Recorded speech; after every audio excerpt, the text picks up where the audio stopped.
Hello, my name is Tasha Kasper, and I am a licensed clinical psychotherapist and also the CEO and founder of two different companies. One is a group clinical practice here in California, serving mental health needs for people throughout California. And the second one is the Chronic Illness and Pain Institute. And that is an educational and coaching arm, which helps people and also trains clinicians. So there's two parts to that company. And in the line of my work, the reason I got into this is because for 17 years, I have had chronic interstitial cystitis, bladder pain, and some things that go along with that. And I've learned how to manage not only the physical aspect, but that mental aspect. And it's exactly why I became a therapist. Because I lost my capacity to live in work in corporate America due to my illness. And it affected me in so many ways. And my mental health needed to be addressed so that I could also get the physical healing that I needed. So that was my impetus to become a therapist. And I'm very proud that over the past 12 years, I've made this journey. And now this is what I do. And I'm honored to speak on behalf of the ICA. I am a board member and am happy to support the ICA in all its endeavors as far as research and helping educate everybody with the illness and searching for a cure, and also advocating with the US government and the various entities to make sure that we're getting everything that we need as far as our healthcare and different avenues for ways to help manage so that it doesn't destroy every part of our life. So today's a little bit more informal. I'm not going to be doing slides. I'm going to be talking to you about the main issues and some of the questions that have come in here. And we're just going to walk through that with the intention of getting the conversation started. So obviously we're not going to get everything healed here today, but we are going to get the conversation of how and why mental health is critical to your physical healing, because a lot of people don't understand that, and our medical system currently isn't taking that into account. Now, the great thing is that the AUA updated their guidelines this year, and at the base core of it, right, is non-pharmacological, which means not the medication parts of it. Doesn't mean that that isn't important. Just means that that's not the primary focus for everybody's well-being, because it works for some people and it doesn't work for other people. But we know that stress management, as well as dealing with the mental health aspects that we constantly see, will help our entire nervous system. And then by that nature, that also reduces inflammation, and it allows us to better cope mentally and physically. So this is why I believe this part of this conversation, we are a mind and a body and a heart and a soul connected. They're not inextricable. And in order to get the best healing, not only what I found in my life, but in all the people that I work with, is that when we're addressing all those multiple pieces, that's when the best healing and the best quality of life comes to fruition. So the two primary issues that we see, I'm going to cover 10, but the two primary issues that we see with any chronic illness is, plus with COVID and a pandemic and the world at large right now, is anxiety and depression. They are very real, and they both cause physical symptoms. So it is important to notice, okay, am I having anxious worry? Am I having a depressed mood? There's a difference between sadness and actual clinical depression. And anybody, same thing with worry and anxiety. So even if we don't have a clinical diagnosis to meet that threshold, it doesn't mean that anxiety and depression is not playing a part into it. So we can have periods and pieces of anxiety and depression that are affecting our mood, our overall mood and capacity, yet may not meet the full clinical definition of it. However, most people that I have dealt with that are dealing with chronic illness and chronic pain meet that criteria. But again, it is not necessary to have that, or I don't know about you, but I don't think we need any extra diagnoses. But sometimes it's what helps us get the medical care that we need. So I just kind of wanted to delineate that we will be working through these things. And part of it is every part that people feel, normal feelings. And then when it moves into clinical, we're not doing diagnostics today, but we're going to talk about them in a very real manner. I often say that there is not a part of us that is not affected by IC, by our illness and pain, and that it affects every stitch of our being, and that we have to address all of those pieces so that we can feel whole again. We have to address the whole person, the biological, the psychological, the social, the context, the cultural, the spiritual. All of these things must be addressed in order to address the whole person, instead of things being siloed, right? And so any of us who have IC, we've probably experienced things being siloed in the sense of, oh, I only deal with this, or I only deal with the bladder, or I only deal with gynecological stuff, but you need to see a urologist for that. So there might be times that for instance, I did not know that a urogynecologist existed well into a few years of my diagnosis. And I was like, this would have been good information to know at the very beginning. So it's important that we take a look at all of these things and move away from being siloed. And you'll hear me, or if you've heard any of my other webinars that I talk about with the ICA, is that we want to create a healing team, right? And so you're going to ideally have somebody who's dealing with mental health, right? You can coach, therapist, somebody who's well-versed in chronic illness and pain, not just the average person. You want your nutritionist, you want your functional and your primary medication, doctors and medications. You want your urogynecologist or urologist who is helping you with this. Many people need pain management. There's a lot of different people who we need on our team to help us heal.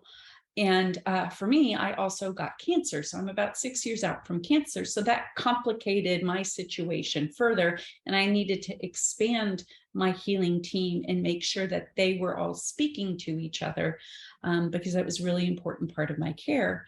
And again, working to address my mental health through that.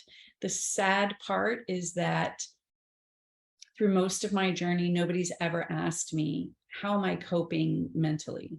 Am I having depressive symptoms? Am I having anxious? Do I have any medical trauma in this journey that I have endured? What about grief, loss, financial, relational stresses, all of these things? So we're going to kind of highlight a few of these, like I said, 10 today, to just open that conversation and let you know that they're really normal. They're normal responses to an abnormal situation. And so we want to make sure that you find a place and get the help, and know that it is okay to talk about these particular things in the scope of talking about your IC and bladder pain. So the next thing that we're going to talk about is grief and loss. And this comes in a multitude of ways, in the sense that we're grieving the body that we had before. We're grieving the dreams of things we wanted to do that we can't maybe do right now or in the future. Grieve certain relationships, grieve how things used to be, grieve the way we wanted them to be. So there's a lot of grief and loss that needs to be addressed and processed through this journey. And it's, I would say, grief and loss is one of the top things that gets missed by therapists who are not trained in chronic illness and pain. They focus on the physical part, they may focus on anxiety or depression, but they'll miss some of these things that I'm talking about. And the top one is grief and loss. So just know that it is a big part.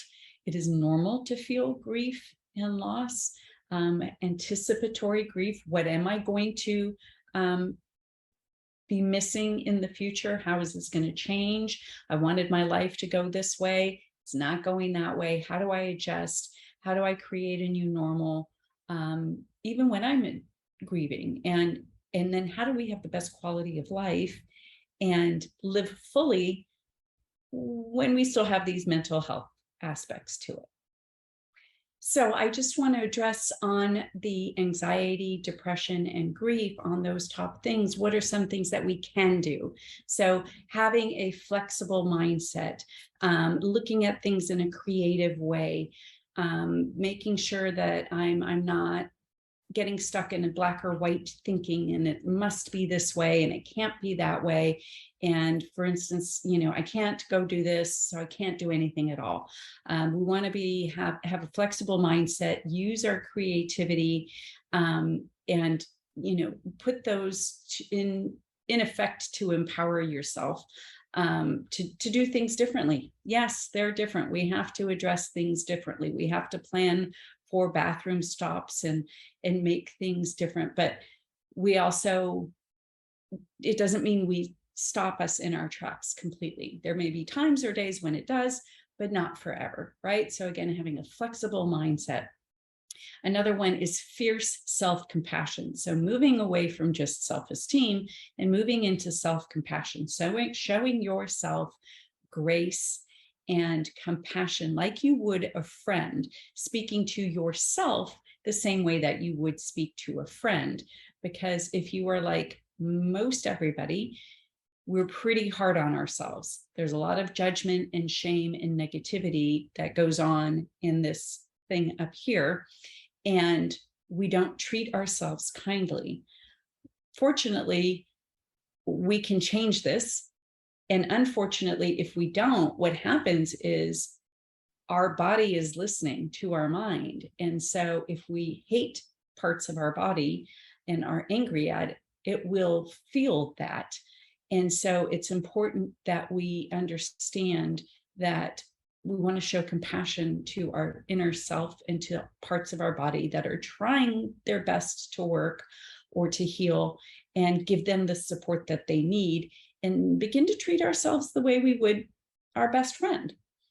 That will make a big difference in how we feel about ourselves and how our body chemically is responding to how we are treating ourselves. And the other one is having faith that there is change. So the great news about change is that things are always changing.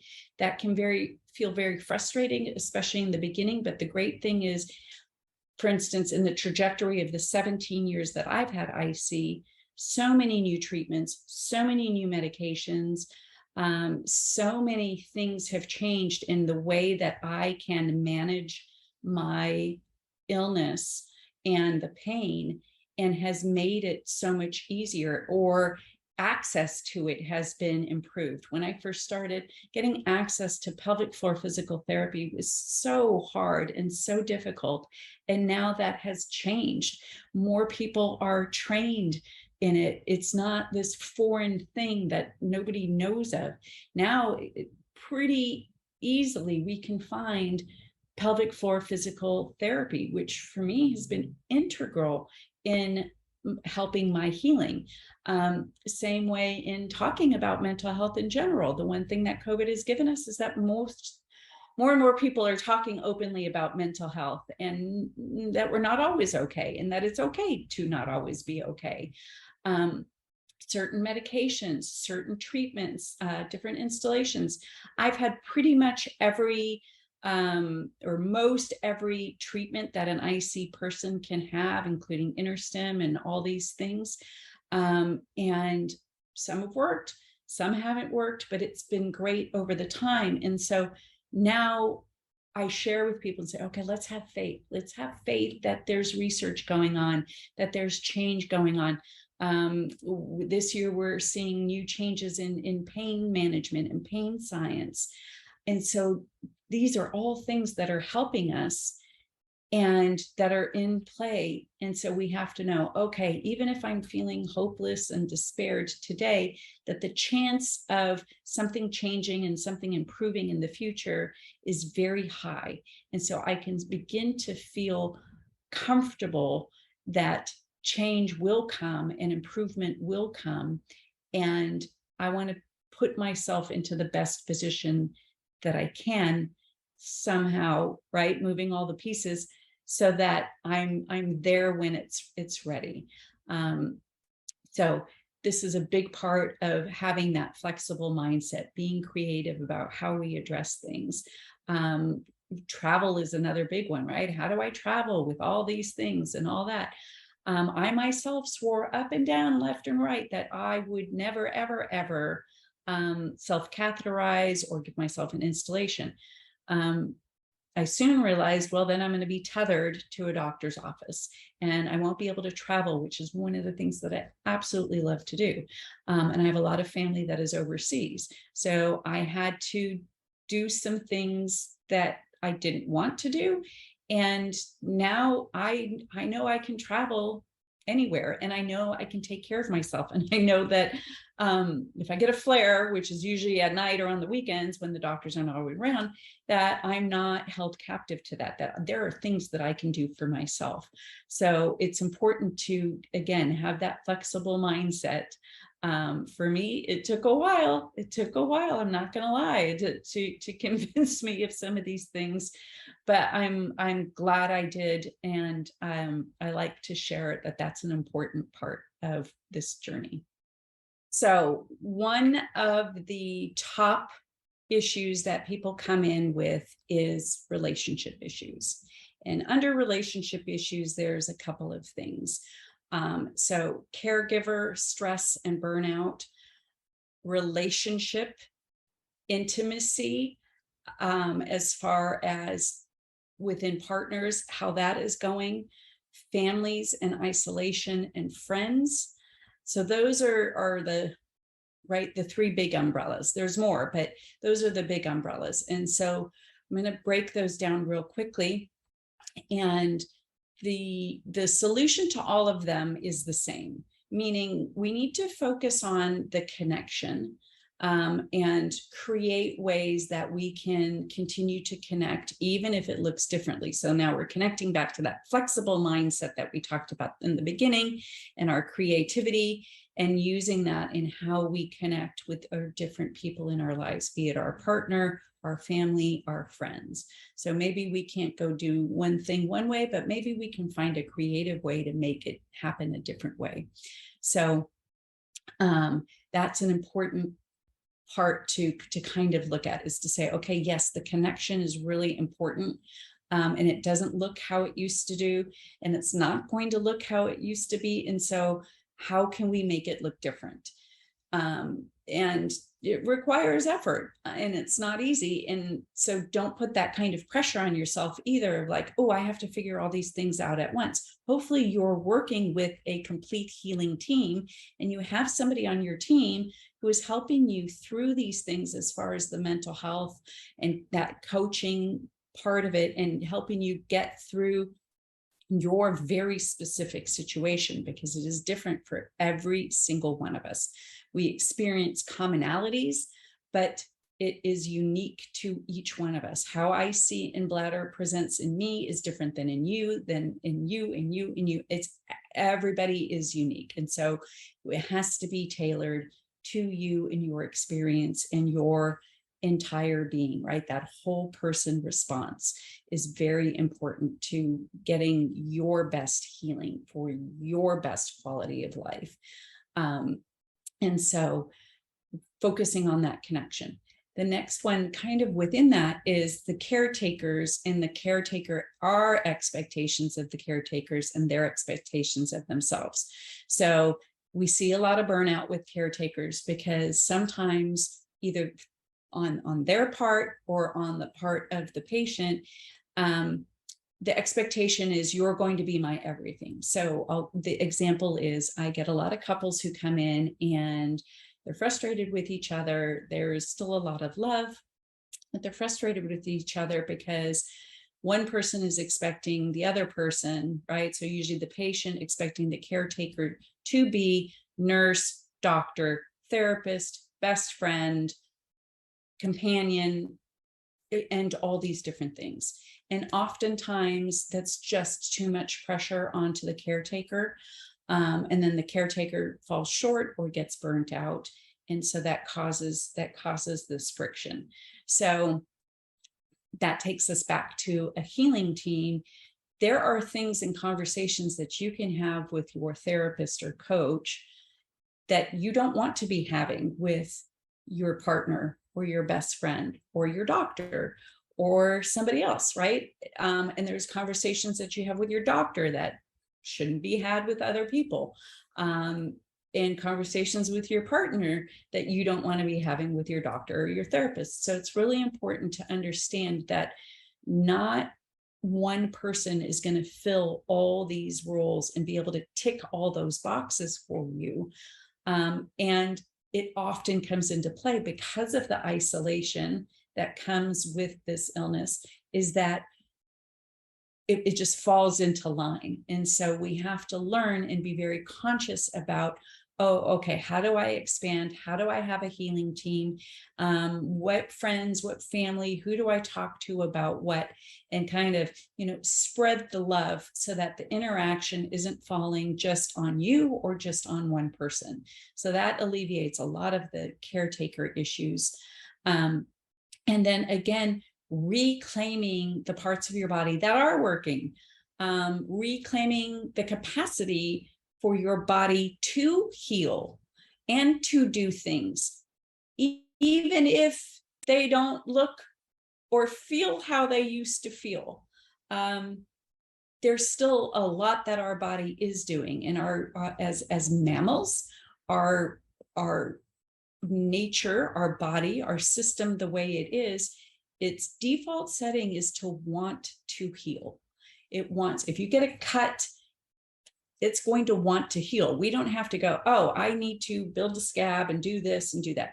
Your body does that. But we have to put our body into the prime zone. And part of the prime zone means that we need to pay attention to our nervous system. I've written some articles and done other webinars about it, so I'm not going to go deep in that here. But basically, you want to manage your stress and your stress response and how your nervous system is responding. Because if your body is busy being in a stress response, bottom line is it's not healing. It can't really heal when it's in a stress response. So we want to prime the pump. We want to put our body in the best position for it to do the healing. And that means that we have to manage our nervous system, which we manage through our mind by managing our stress, our anxiety, our depression, our mood, learning the skills. I think there's a lot of people who think resilience is something you're either gifted it or you're not. But the great thing, and I call it being fiercely resilient, because we have to go after it. We have to chase it. We have to learn it and create it, is that resilience can be learned. It is a series of skills. Anybody can learn resilience, right? Anybody can learn more coping skills to better address your mental health issues. And we are not taught these things in school, let alone taught along the way when there's extra stressors of chronic pain and illness. Yet there's also, right, a difference between chronic pain and chronic illness. Most often overlap, not always, but they are different things. So there are some great apps and things that are out there that help for chronic pain. Not going to hurt anybody. They're going to help you learn information about there. But you also need to go a little further, a little deeper than that for your stress management, so that you get a deeper level of healing and manage your entire system. So that is how you can help your relationship and the communication around all these factors, is to know your body, manage your stress, manage the mental health aspect. Because if we're frustrated or sad or depressed, if you're like most humans, you're going to take it out on the people closest to you. Same thing with anxiety, right? You're going to take it out on those who are closest to you. And so all of those things affect our relationships. So one of the last things that I want to bring up, actually a couple of them, one is work and financial stress. So as we know, our illness may impact our capacity to work or not. For a while, I was able to work, and then eventually I, type A perfectionist, drove myself straight into the ground. It took me 5 years, but I did a really good job at it, right? I got an A on that one. I did it perfectly. And so learning how you respond to things and how you manage your health. Now, I have now been able to recover and do a lot of health and physical things, as well as my mental health. And now I'm back able to work, but it's a completely different way of how I work. And I really, really listen to my body, even when it's inconvenient, which means having to reschedule things or sometimes be late on things. And it feels embarrassing, but ultimately I still get things done.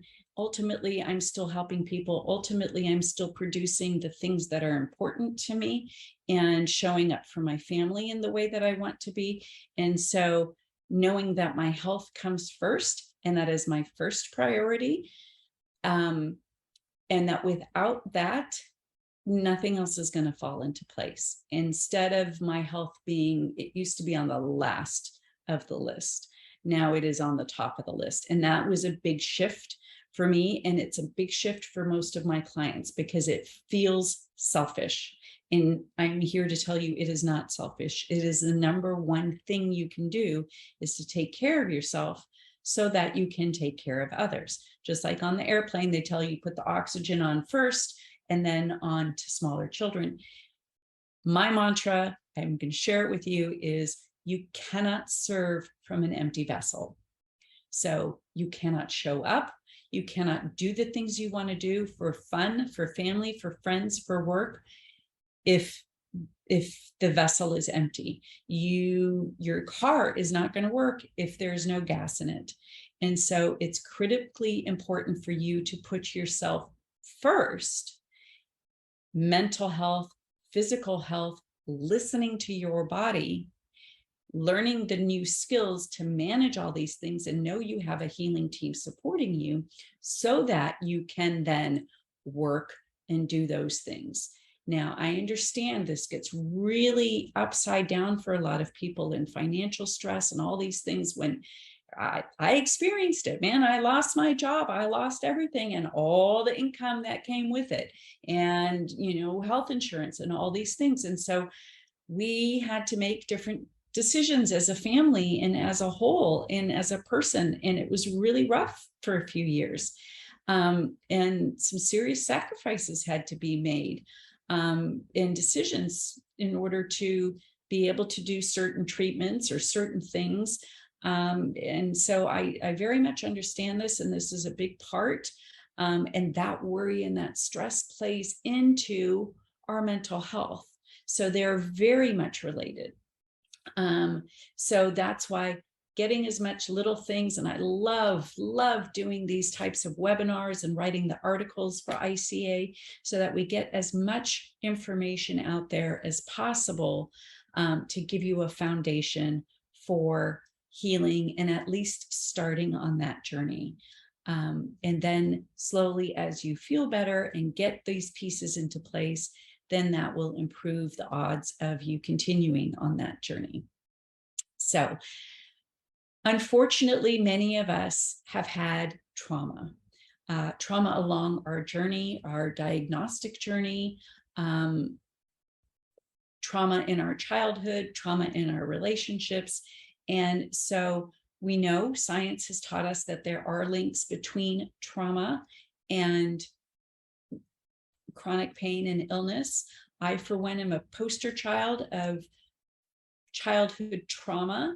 There's a study called Adverse Childhood Experiences, and it's one of the biggest studies. And basically, it showed that, hey, if you experience these childhood traumas, that you're going to have higher incidences of diabetes, cancer, heart problems, mental health issues, all sorts of physical health issues. So please, please, if you have any trauma, you want to get with somebody who can help with the trauma and the chronic illness, because chances are there's some relationship there. And it is important. We do EMDR, we do pain reprocessing, a lot of different things. Somatic work where we hold that trauma in our body is very important. So those are some types of works that you're in, and mental health support things that you're going to want to seek out if you know you have some trauma early on in your life or in your younger adult experience. So please make sure you address that and not discount it as something that's not connected to your illness. So I've addressed the majority of the questions that came through because they're all pretty much the same, right? How do I deal with relationships? How do I deal with feeling anxious, feeling depressed, managing my stress? These are the very, very common issues that we hear.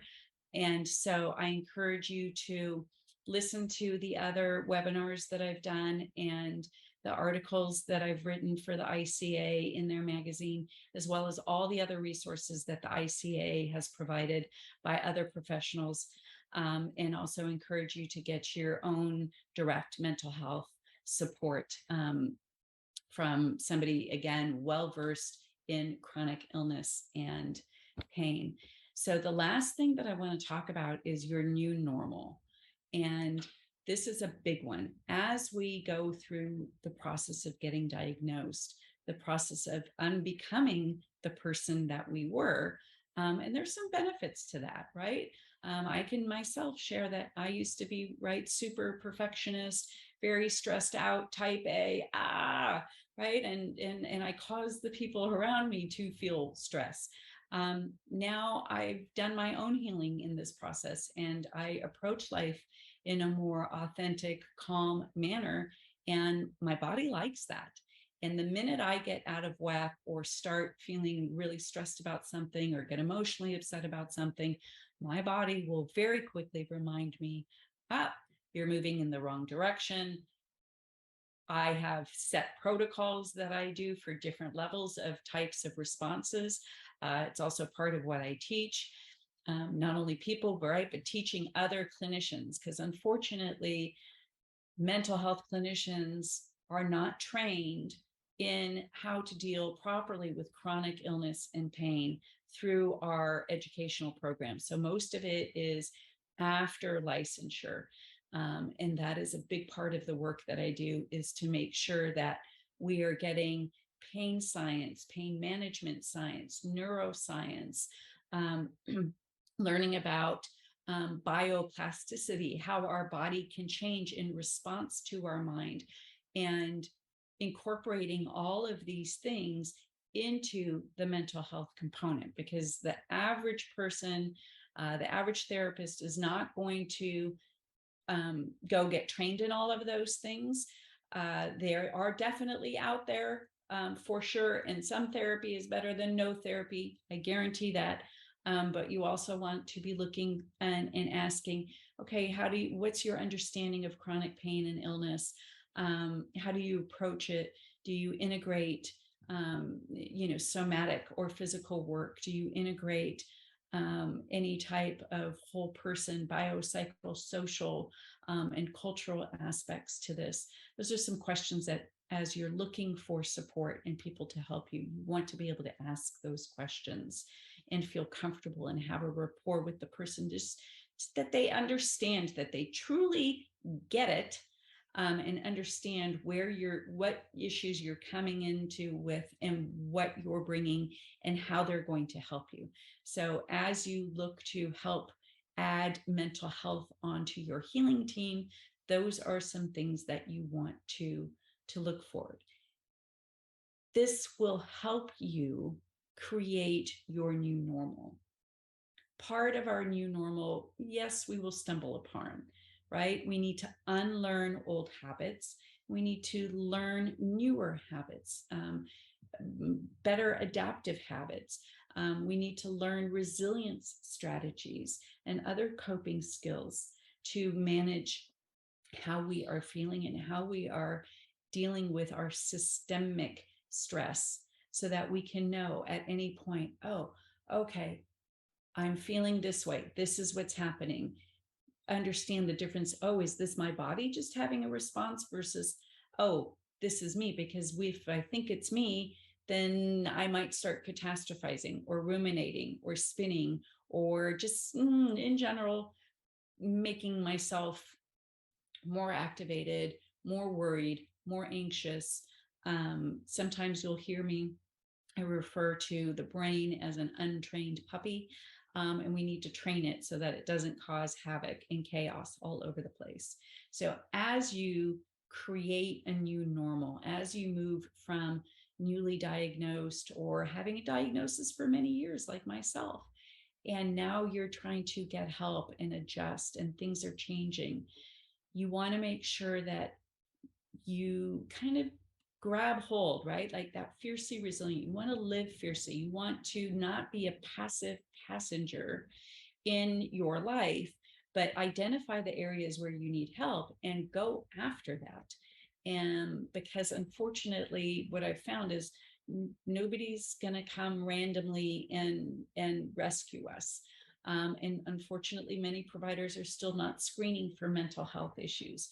And so this is why I speak and advocate about this so much, because I want you to have the capacity and the empowerment and the giving yourself the permission to not have a stigma, to go and get the help fully for all aspects of you, so that you have a full life, a higher quality of life, less suffering, and that you are capable of what, right, I refer to, right, living fiercely and living fully, because yes, it's been impacted and it's deeply, deeply impacted, but I'm living proof that we can get through hard things, really hard things, not just IC, but cancer, and create a fulfilling, authentic, wonderful life. Now, you're seeing me here show up. I did my makeup today, I did my hair today, but I'm going to tell you, it's not but a week ago, I had to be rescued from some quite handsome fire, which was mortifying, and taken to the ER. So I understand that this is not my normal. And I don't want you to think that this is my normal. This is how I'm showing up now.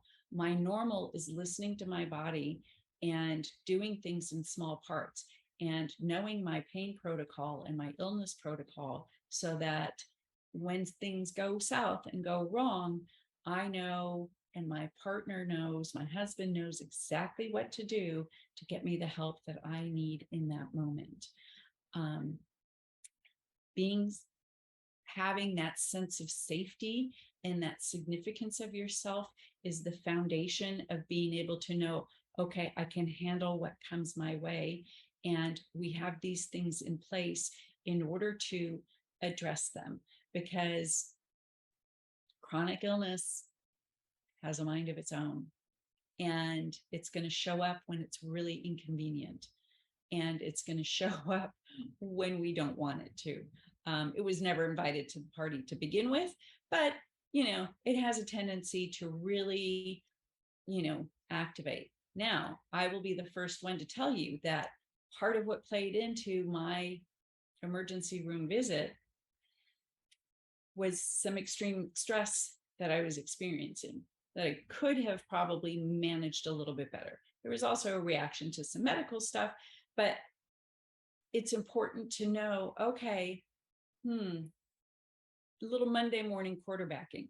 Where could I have done it better? Not in judgment and shame of, ooh, I did this bad thing, but where can I improve? And you're constantly asking yourself this question of, where can I improve? How can I listen to my body?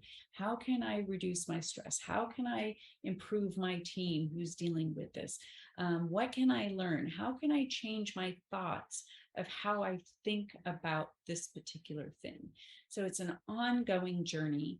And I'm honored to be able to serve you through the ICA. I hope you all find this helpful. I tried to address every single one of the questions that came in and put them into the buckets. And so I encourage you to keep showing up to the ICA, keep doing what you're doing. You can always, through the ICA Facebook support group and the Inspire support group, put in questions and rely on the community, and always just be able to message through to the ICA to get the help that you need. I wish you the very, very, very best in your healing journey.